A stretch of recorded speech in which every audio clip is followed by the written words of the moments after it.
الرحيم. السلام عليكم ورحمة الله وبركاته. بسم الله الرحمن الرحيم. السلام عليكم. شرف وين بينو تاعي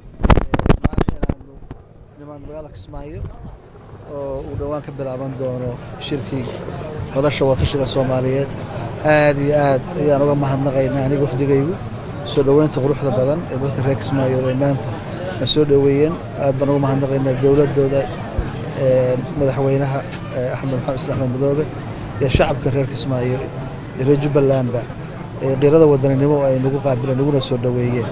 sida uu madaxweynuhu sheegay waxaan rajaynayaa shirkan waa shirka laga hadlayay higsiga iyo meesha Soomaaliya ay aadayso 2016 mustaqbalka Soomaaliya ee sanadaha soo socda iyo waxa laga wada hadlayaa dabcan wuxuu ahaan doonaa shir muhiim ah go'aamadiisuna ay saameyn weyn ku yeelan doonaan mustaqbalka Soomaaliya sidaas daraadeed waxaan rajaynaynaa in shirkani uu noqdo mid ay ka soo baxaan waxa ka soo baxay ay noqdaan wax dan u ah ummadda Soomaaliyeed guud ahaan gaar ahaan cid kastaaba ay ku qanacdo oo ay ku yeerato ra'yigooda iyo aragtidooda dadka ay matalayaan gobolada ay matalayaan ayaan rajaynaynaa marka cid walbaaba wax wanaag Soomaaliyeed cid kasta wanaag u tahay marka waxaan rajaynayaa inuu noqdo